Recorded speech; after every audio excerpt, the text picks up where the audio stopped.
Andy's toys were lifeless puppets in his crumbling fantasy. You think Woody and Buzz are alive? They're not. Every conversation, every adventure, every heartfelt moment, it's all happening inside one little boy's fracturing mind. And when you see the proof, you'll want to scream. Watch Andy's hands. He's the one moving them. The toys never move when adults enter because they can't. They freeze because Andy's imagination shuts down the second reality walks in. Still don't believe me? Look at the evidence they tried to hide. The toys only come alive when Andy's nearby. Every personality perfectly matches how a kid would imagine toys. Buzz's identity crisis? That's Andy working through what's real and what's pretend. Adults end playtime forever, and that's exactly when the magic dies. The blanket fort scene. That's not a hiding spot. That's the last fortress of childhood wonder before the real world crushes it completely. But here's what they don't tell you. If these toys were never alive, what does that mean for the ending of Toy Story 3? Andy gave his imagination to Bonnie. He handed over corpses and called them friends. Your childhood just died. But we're just getting started. What if the biggest hero in cinema was manufactured in a lab? Rey became the Empire's Skywalker clone assassin. Forget Palpatine's granddaughter. That's the cover story. Rey is a Skywalker clone, grown from Luke's severed hand. Remember Cloud City? When Vader cut off Luke's hand and it fell into the abyss, the Empire caught it. And in a secret lab on Jakku, they mixed Skywalker DNA with Sith genetics to create the perfect weapon. The evidence is terrifying. She flies the Falcon like she's flown it 1,000 times because Luke did. Her lightsaber skills appear instantly. Downloaded Skywalker muscle memory. The Force dyad with Kylo isn't mystical. It's genetic compatibility. Jakku isn't random. It's where the cloning facility was hidden in the wreckage. That junkyard? That's not poverty. That's her prison. They kept her close to monitor the experiment. Watch her fight in The Force Awakens. Those aren't beginner moves. That's combat programming activating for the first time. The glowing tanks in Rise of Skywalker? Those weren't just for Snoke. They've been making Skywalkers this whole time. Subscribe now, because if cloned heroes and dead toys shocked you, the next villain's secret will absolutely destroy you. Bane served as Talia's secret twin protector. You thought Bane was just a mercenary, a thug in a mask. He's Talia al Ghul's twin brother. And when you realize this, every scene rewrites itself into something heartbreaking. The prison isn't just backstory, it's their origin. 2 children born in hell. One escaped. One stayed behind to save her. Listen to Bane's voice. That mechanical rasp hides something. Grief. He's not working for Talia. He's protecting her. Every brutal act, every calculated move, it's all Big Brother keeping little sister safe. Bane knows intimate details only family would know. His rage at Batman? It's brotherly protection turned lethal. The mask doesn't just manage pain, it hides his tears. When Talia dies, watch his face. That's a brother losing everything. The pit escape scene. The child that escaped? Everyone assumes it's Talia alone. But watch again. Someone helped her climb. Someone took the pain so she could fly. Bane wasn't just in the pit. He was the ladder she climbed on. Let It Go formed Elsa's icy suicide plan. It isn't a freedom anthem. It's a suicide note. Elsa didn't flee in panic. She made a choice. She built that ice castle as her tomb, a beautiful, isolated cell where she'd die alone so she couldn't hurt anyone again. Think about it. The ice palace is on a mountain, impossible to reach. She creates an ice monster to keep people away. The cold never bothered me anyway. That's not empowerment. That's resignation. She literally says, I'm never going back. She was choosing exile, choosing to disappear. Anna didn't save her with true love. Anna interrupted a suicide. Watch the transformation scene again. Those aren't gestures of freedom. They're the final preparations of someone saying goodbye to the world. The ice staircase? That's not creation. That's her walking to her execution platform. And the saddest part? The kingdom celebrated her return, never knowing she came back against her will. Frozen 2 only exists because Anna refused to let Elsa go through with it. Boromir staged betrayal to crown Aragorn. His death scene made you cry. It was supposed to, because his entire betrayal was staged. Every argument, every moment of weakness, all calculated. Boromir was grooming Aragorn to become king. Watch Fellowship again with this lens. He constantly challenges Aragorn's leadership, forcing him to prove himself. His obsession with Gondor? That's not greed, that's preparation. The ring temptation at Amon Hen? Perfectly timed to push Frodo away from Aragorn. His death protects the hobbits and gives Aragorn the motivation he needed. I would have followed you, my brother, my captain, my king. That wasn't a deathbed realization. That was his plan all along. He needed Aragorn to embrace destiny, and the only way to do that was to fail so Aragorn could rise. Boromir played the villain in his own story, so Aragorn could be the hero. The fellowship breaks. Aragorn hunts Merry and Pippin. The war begins. The king returns. All according to Boromir's design. The Sorting Hat surgically healed young trauma. It doesn't just play students, it fixes them. Think about it. The hat sees your deepest fears, your worst memories, your hidden pain, and it sends you to the house that will heal you. Harry fears becoming evil. Gryffindor teaches him courage over darkness. Hermione fears inadequacy. Ravenclaw would have destroyed her. Gryffindor taught her wisdom through friendship. Neville fears cowardice. Gryffindor forces him to become brave. Draco fears weakness. Slytherin gives him the armor of ambition. Not Slytherin. Not Slytherin! That moment isn't about house preference. It's Harry rejecting the trauma Voldemort planted. And the hat listens, because that's the first step to healing. Every student the hat debates over, those are the most damaged kids. The hat takes longer because it's performing psychological surgery. Hogwarts isn't a school. It's a trauma center disguised as a castle. Pizza delivery exposed a fake storm set. There's a storm.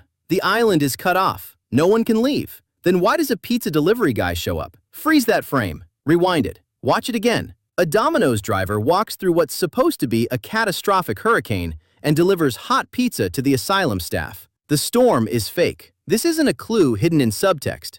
This is the director laughing at you, breaking the fourth wall, admitting the whole movie is theater. The storm effects? Stage production. The isolation? Manufactured. Teddy's investigation?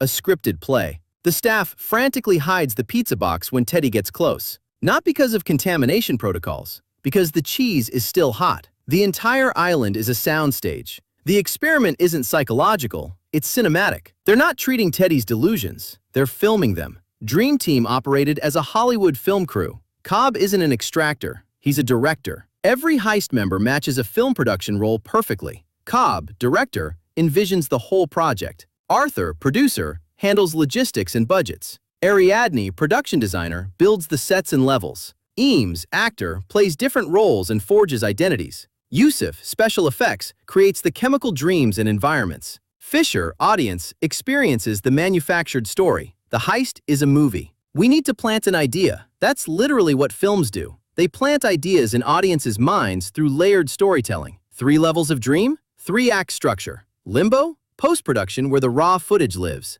The spinning top at the end? That's not about reality. It's whether the audience accepts the film. Nolan filmed a movie about making movies inside a movie. And the real Inception? He planted this idea in your head right now. You just got extracted. Neo acted as a 6th scripted savior reset. You thought Neo was the one. He's the 6th. The architect reveals it directly. This has happened 5 times before. Zion destroyed. The One manipulated. The system reloaded. Neo's powers? Programmed privileges given to beta testers. Agent Smith's virus? Scheduled obsolescence triggering the next cycle. Trinity's love? Scripted emotional bait to keep Neo compliant.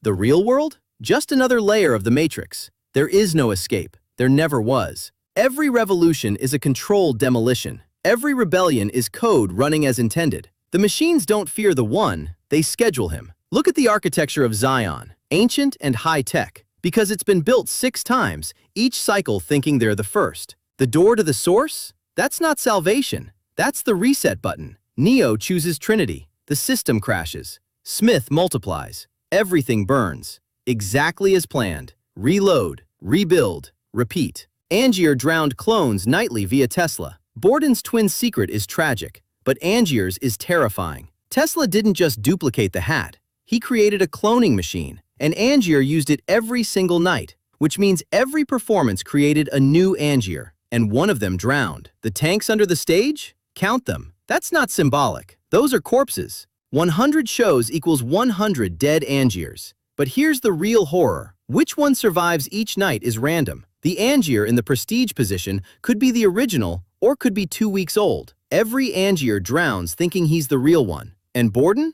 His sacrifice? One twin dies, the other lives. They share one life. But Angier? He dies every night and accepts it because the applause is worth it. Fame isn't worth dying for. unless you can duplicate yourself first. Cooper's quest formed a self-causing time loop. The wormhole near Saturn appears out of nowhere because it was never real. Cooper's entire mission, the farm, the blight, the desperate journey through space, it's a simulation run by Plan B colonists. Think about it. Adult Murph and Brand's descendants need the perfect pilot for their real mission, so they built a test. A simulation so real, the subject never questions it. And Cooper is the lab rat. The evidence is chilling. The Tesseract? A data harvesting loop designed to test emotional responses. The gravitational anomalies? Programmed glitches to see if he'll follow breadcrumbs. Brand saying yes to the plan? She's an admin, not a crew member. The dust patterns in Murph's room? Rendered memories injected into the simulation. Stay. That Morse code wasn't from future Cooper. It was a sim glitch. The overseer's trying to abort when Cooper started deviating from parameters. But he ignores it. He leaves. He completes the mission. Exactly as programmed. Tyler stayed real, while narrator turned illusion. You thought Tyler was imaginary? Count the frames. Tyler appears 27 times before the reveal. Frame 1. Splice in the narrator's office. Frame 2. Flicker during the support group. Frame 3. Background at the doctor's office. Continuing through all 27. These aren't hallucinations. These are warnings. The narrator's mind is trying to tell him the truth, but Tyler's too strong. Every flash is the real personality trying to surface. But here's what breaks the theory. Tyler has his own physical evidence. The chemical burn, the destroyed apartment, the soap business, the bruises other people see. Tyler isn't imaginary. The narrator is. Think about it. Who do we follow? Who do we hear? The narrator never says his name because he has no name. Tyler Durden is real. And the narrator is the delusion Tyler created to hide from himself. The gun in the mouth at the end? That's Tyler trying to kill his own false identity. Malcolm's ghost appeared via the missing ring. I see dead people. Malcolm is one of them. You know this. But did you catch the proof? His wedding ring disappears. Watch the opening scene. Ring on his finger. Watch the restaurant scene. No ring. Watch every scene after he's shot. No ring. Watch the final flashback to the shooting. Ring is on. Dead people only wear what they died in. Malcolm died in his shirt and pants that night, not wearing his ring, so his ghost can't wear it either. But here's the gut punch. Anna isn't ignoring him. She's mourning him. Every conversation is Malcolm talking to her ghost, the memory of her he carries. She's moved on, remarried. Notice the ring on her finger in the restaurant. Malcolm is haunting his own past, refusing to accept she's alive and he's not. Cole doesn't help Malcolm realize he's dead. Malcolm helps Cole realize the dead can't let go. Donnie chose death to fix the timeline. Frank the Rabbit isn't trying to save Donnie. Donnie is trying to save everyone else. The tangent universe will collapse in 28 days. When it does, everyone in it dies. Everyone Donnie loves. So he chooses to die in the primary timeline instead. The jet engine falls. Donnie could leave his room. Frank woke him up the first time, proving he can survive. But the second time, Donnie stays in bed. He understands now. If he lives, the tangent universe continues. If the tangent universe collapses, Gretchen dies. If he dies in the primary timeline, the tangent never forms. It's a trolley problem. And Donnie throws himself on the tracks. Watch his face in the final scene. He's not scared. He's relieved. Because in 28 days, he fell in love, saved a life, and found meaning. And then he erased all of it except the meaning. Gretchen waves at his mom at the funeral. She doesn't know why. Because in another timeline, a dead timeline, they loved each other. Verbal pre-planned every confession detail. The bulletin board, the coffee cup, the bottom of the mug. You think that's improvisation? Verbal Kint didn't make up the story on the spot. He planned the interrogation. Kobayashi's phone calls to the police? Verbal made them himself. The lawyer's threats? Verbal hired him beforehand. The props on the board? Verbal studied them during booking. He knew exactly what would be on that board because he scoped the room earlier. The limp? Watch the final scene. He walks normally. Not because Kaiser Soze doesn't limp, because Verbal practiced the limp to match the story he was about to tell. Every detail, every name, every location, pre-planned. The greatest trick the devil ever pulled wasn't convincing the world he didn't exist. It was convincing you he improvised the trick. Truman's exit led to a new TV dome. Truman walks through the door. The audience cheers. Then what? You think he's free? That door leads to another set, another dome, another show. Christoph says, "We'll try again tomorrow," after Truman nearly drowns. The sponsors are already planning season 2. Truman has no ID, no money, no existence outside the show. Every person he meets in the real world will recognize him. There is no outside. The door is the season finale. The next dome is the reboot. Truman's whole life has been television, so they'll do what television does. Sequels, spin-offs, crossovers. The Truman Show, life after the dome. Same prison, different set design. Because Truman's not a person, he's IP. And just like Truman can't escape his loops, neither can some broken minds. Leonard's vengeful wife survived and tattoos his endless guilt-driven murder chase. Leonard didn't kill his wife by accident. She survived, and she's the one who tattooed him. Every fact inked into his skin, every clue leading him to John G., written by her hand. While he slept, think about the power she has. Leonard can't form new memories. He trusts what's written on his body completely. He has no idea who tattooed him. Every night he sleeps, she has access to his blank mind. She turned his condition into her personal revenge prison. The evidence rewrites everything. John G. raped and murdered your wife. Read it backward. Who told him that? Who planted that story? The Sammy Jenkins tale? That's not Leonard's memory. That's his wife's story, tattooed into him as a gaslighting maze. She feeds him Polaroids. She scripts the phone calls. She authors every clue he follows. Leonard isn't hunting his wife's killer. He's hunting shadows his wife creates fresh every single day. Kiri channels Awa as Pandora's reborn goddess. Grace's virgin birth daughter isn't random. Kiri is Awa reincarnated in flesh, explaining her instant connection to every living thing on Pandora. She doesn't learn the Na'vi bond. She is the bond. Watch her seizures when touching the tree. That's not epilepsy. That's a goddess remembering herself. Her powers appear without training because they're not powers. They're her true nature surfacing. No biological father? That's not science fiction. That's divine conception. Grace didn't give birth to a child. She became a vessel for Pandora's consciousness to take physical form. The Metcalline fear her because they recognize what she is. Ancient prophecies carved in coral. A savior who speaks to the ocean itself. Fire and Ash sets her Chosen One arc in motion. Kiri doesn't just protect Pandora. She is Pandora. And when she fully awakens, the RDA won't be fighting the Na'vi. They'll be fighting their own planet turned sentient and vengeful. Site B dinosaurs still breed in secret darkness. Isla Sorna wasn't destroyed. The Dinosaur Protection Group lied. They claimed extinction to hide the truth. The dinosaurs are thriving, multiplying, evolving without human interference, and they're getting smarter. The Dinosaur Protection Group needs funding, needs relevance, needs crisis, so they manufactured one. Save the dinosaurs becomes their profitable lie, while Site B runs wild as nature's perfect experiment. Watch the timeline. Spinosaurus appears in Jurassic Park 3, but doesn't match any InGen records. That's because Wu had a secret lab on Sorna, testing hybrid genetics years before Indominus. The design shifts between films? Those aren't movie inconsistencies, they're generational mutations. Different batches, different DNA cocktails, all breeding together in the ruins. Jurassic World Rebirth doesn't discover new dinosaurs. It discovers what happens when you leave apex predators alone for 20 years. Site B isn't extinct. It's patient, and it's coming back. Caesar trapped himself in an evolutionary time loop. The reboot trilogy isn't a prequel. It's a cycle Caesar has lived infinite times,